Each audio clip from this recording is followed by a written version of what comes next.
But then when you came back after your treatment and you joined back your school, you were a regular student, did you feel that there was a change in the attitude of the people whom you really loved with, whom you really loved to play with, your friends around? Was there any change in their perception of you? No, ma'am, I did not feel that there was any change. They were very welcoming and they were very happy that I came back, and they were very supportive. They always helped me, and even I think I'm confident because of the people that they were, the people who were around me. So, no, but definitely I did face some nasty comments around, not from the Uh-huh. people who were close to me, but other people. Even it is Right. very shocking that once I was in the hospital, I was waiting for my mom. She was getting some paperwork done, and there was this woman who was getting treated herself, and she asked me about my illness, and I was having a conversation with her. I told her that this I have, and then in front of me she started talking to her daughter-in-law, and she was saying stuff like, she will never get married or have kids because she had cancer in her childhood. Oh, that's awful. Yeah, I did. So how did you retort back? I did not say anything. I was too young to say anything back to her. But I don't think so it affected me as such, because for me, it didn't make any sense. I knew that I'll recover this and I'll be as normal as anybody else out there. Good, that's a great attitude, huh? Did somebody comment on the hair loss that you had and that you had no hair on your scalp? Was that some topic of discussion where people would think about, hey, listen, how is she looking now? So, ma'am, I never actually got my hair shaved completely. I just started Uh-huh. losing them. So, some hair was always there on my head. I never Okay, shaved them. Yeah. So, no, I did not hear such comments on my right. face, at least. I don't know what people talk But behind the back. Yeah. but now there's such a great blessing. You have such lovely, luscious hair, such luxuriant hair. Huh? Thank Don't you think chemotherapy has done some good to you also? you. Yes, Even though you lost definitely. them, now you're blessed with real good ones. Yes, ma'am. So when you look back, how do you think life has treated you? Mom, I don't think that life has treated me any different, because everyone has their own share of struggles in life. No Correct. one's life is a rosy bed, right? So I think that everybody has their own struggles, be it an illness, be it some financial issues, or any traumatic incident. So I think life has just treated me just like anybody else. I'm no different. Yeah, so it's so correct that one can never repair the past. That's almost impossible.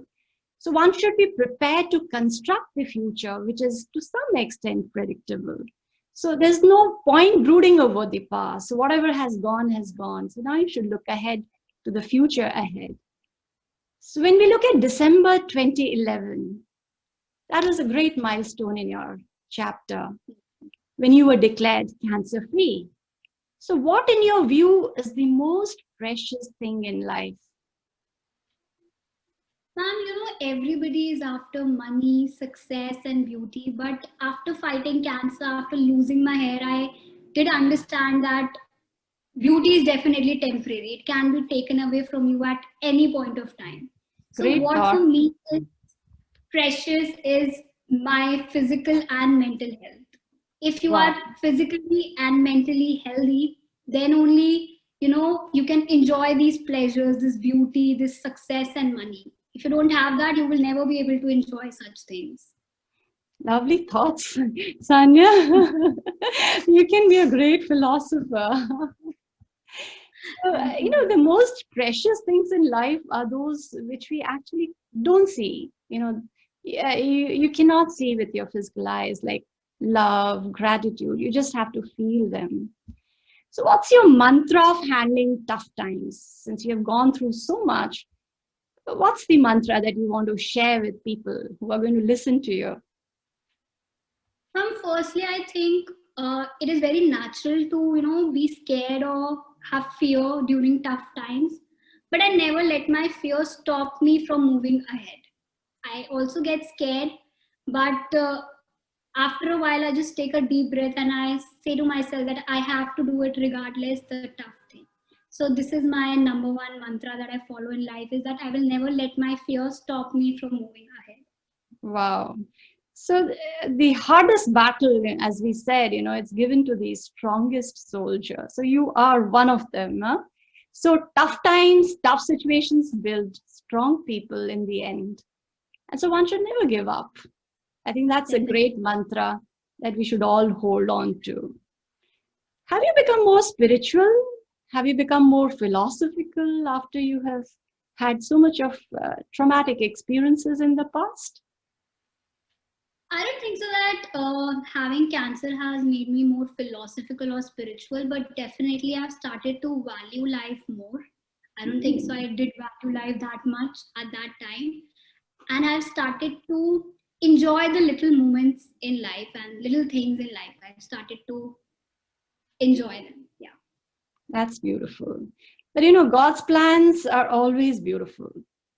Sometimes the process looks quite painful and hard, but shouldn't forget that when He's silent, He's doing something great for us. So all that we need to do is hand over our problems to Him, and in no time He pulls you out of it. He pulls you out of all the difficulties. Now that 9 years have passed, I think I'm correct. It's 9 years Yes. past. Do you still have that fear that the disease may come back or you may have a relapse? I mean, the story of cancer is always like this. I mean, even if you are declared cancer free, nobody can predict that it would not come back again. Does that fear come to you from time to time? So I think when I was recovered from cancer, like during my teens, as I told, I was 11 when I was diagnosed. So around my teens, this thought never bothered me as such.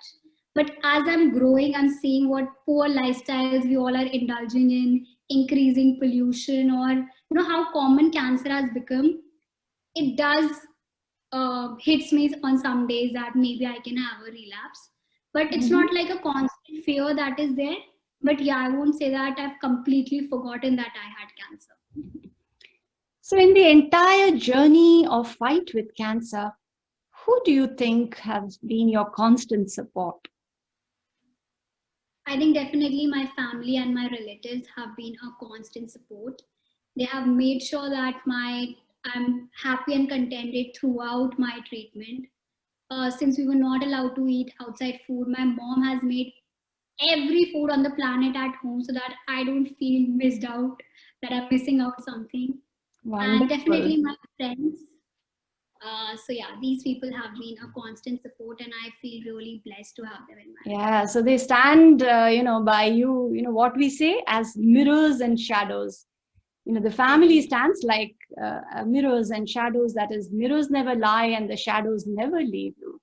So you need a lot of physical, emotional, financial support. And this is a disease which can drain you out in Yes. every form. So, what would you like to tell children who are learning to fight this disease?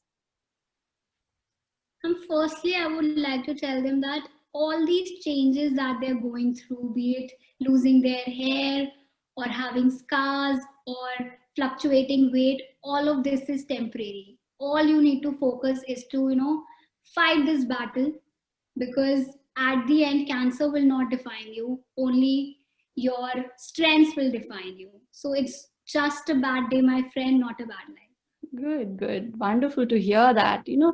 Within us lies an immense potential to reverse negativity to positivity. So, all these negative thoughts that we get during the process of the fight against this disease, if you can turn it into a positive attitude, you realize that there is a lot of potential in our system itself, and it helps us to optimize our potential to fight. And it also helps us to focus on various plans and achieve success. So one should learn to master one's emotion. That's very important. So one should learn to master one's emotion and stop being one's own enemy. That's a great thing which I would love to share for all those people who are learning to fight this disease. So do you in any ways think that this disease has been a blessing in disguise? Definitely, ma'am. I think, there's a saying that everybody handles pressures differently. I think just like when coal is exerted to pressure and it turns into diamond, this is what cancer has done to me. It has made me so much stronger that now I can fight, or I can take any challenge in life. It has made me really strong and grown me in many ways. So when you wake up in the morning, how does it feel? Every day when you wake up, I'm sure there's a feeling of gratitude. It's a day Yes, again which is full of blessing.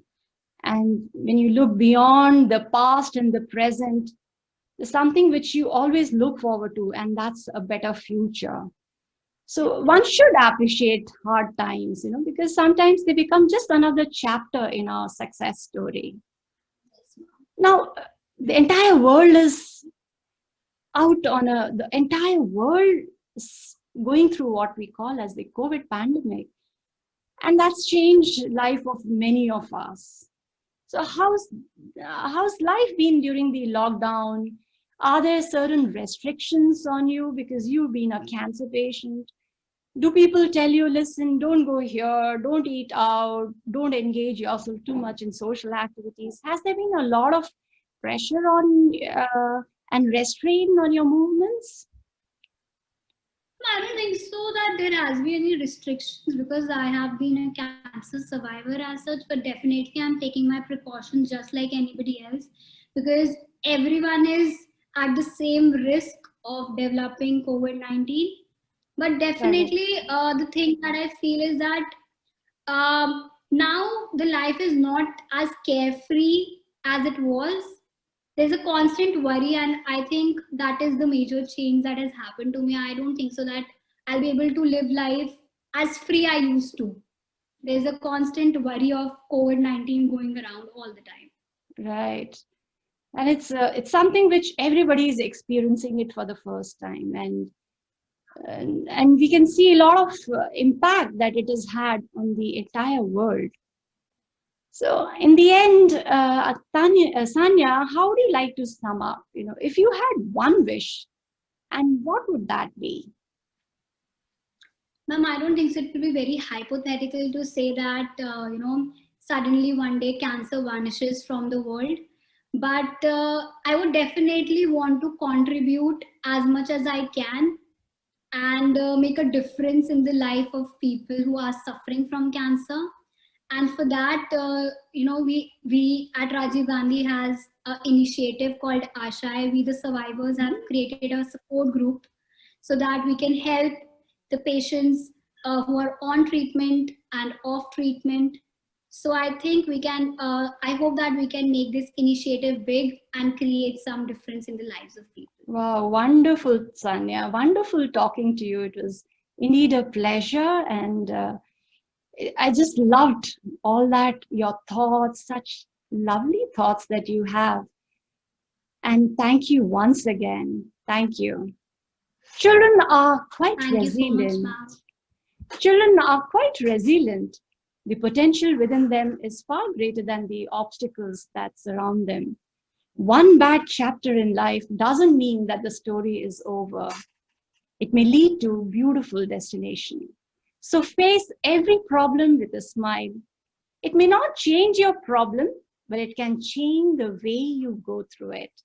Thank you once again. Thank you, Sanya, and thank you to all the listeners. See you next week in another episode with another survivor. Till then, goodbye.